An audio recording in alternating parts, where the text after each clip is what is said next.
So this is a practice that I've done several times before, and it has helped my compositional and improvisational language tremendously. And we're going to just take a Bach chorale, in this case BWV 43, and just look at the first phrase for now.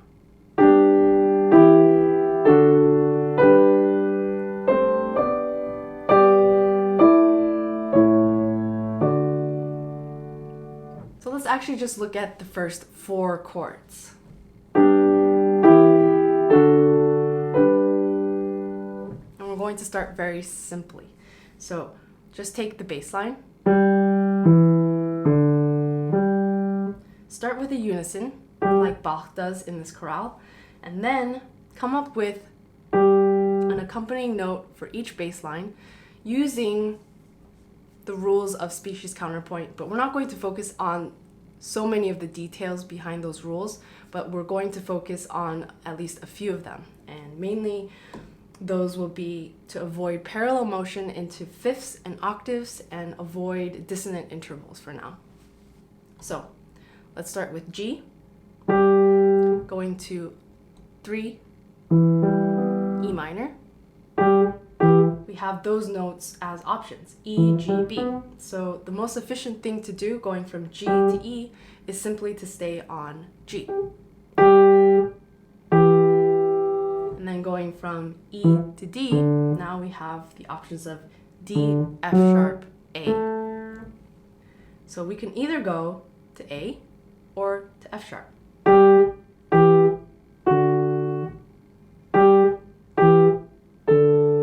Both work because even though D, A is a fifth, we're going in contrary motion. I'm going to choose F sharp. And now we have one more, going to G. The options are G, B, D. If we choose to go to the G, we have parallel motion going into an octave. And we want to avoid these types of movements because having parallel fifths, octaves, movements that are parallel into these intervals will make these voices have less independence. And it has to do with the overtone series and why these intervals sort of blend together more. So with that in mind, I'm happy with this line. So the next step would be to play eighth notes in the right hand, and we're going to be focusing on using chord tones, and if it's a non-chord tone, it'll be a form of a passing tone. For example, an upper neighbor tone or a lower neighbor tone. So for example, lower neighbor tone. I'm just going to repeat it. Going from the 3 of a D major chord to a 1 and then resolve.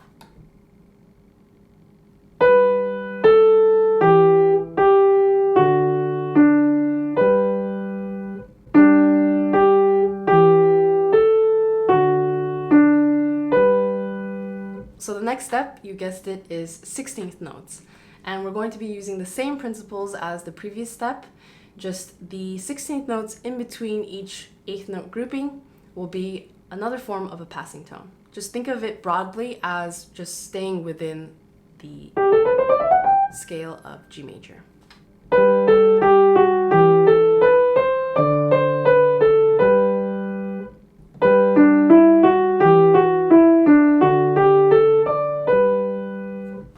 So now switch it around. Sometimes play 8th notes, sometimes play 16th notes, and find different variations of them.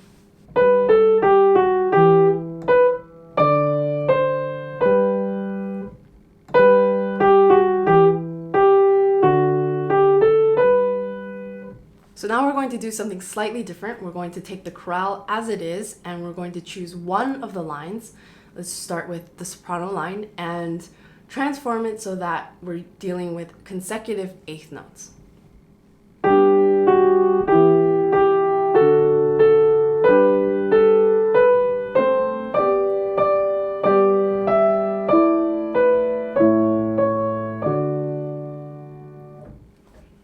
now let's try the alto voice. This one is slightly trickier.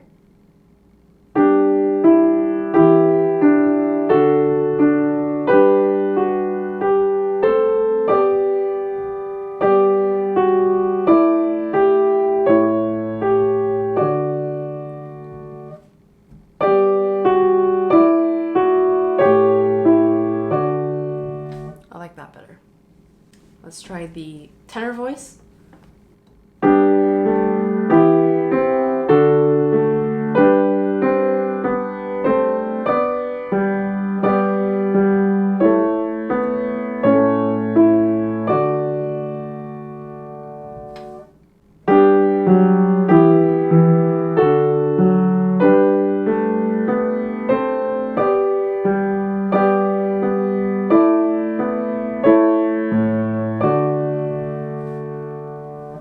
Okay, so obviously a lot of these things aren't ideal. That's not really what you want this phrase to sound like, but these are good exercises to sort of push your brain and your ears to come up with something regardless of how it's flowing.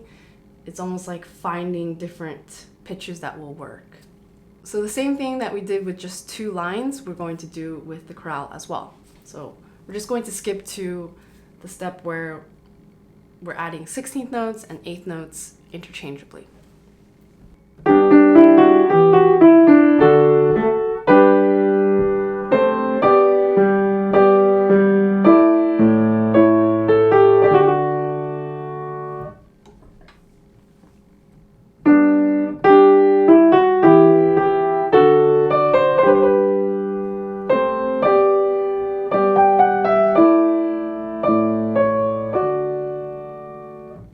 So keep doing this until you just explore different ways of fitting more chord tones, more notes into this particular chord progression. And then sometimes I would break free from that and just simply use the bass line and kind of in a recitative style, which is good for just freeing up your phrasing. Improvise something on top of it.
So on and so forth.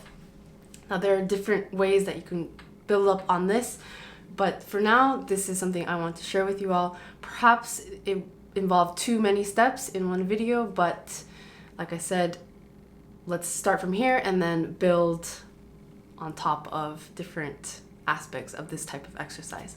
Let me know what you thought, if you were able to follow me, if this was a little slow, a little fast. I am all ears for your feedback. So thanks for watching, and I'll check in with you all very soon.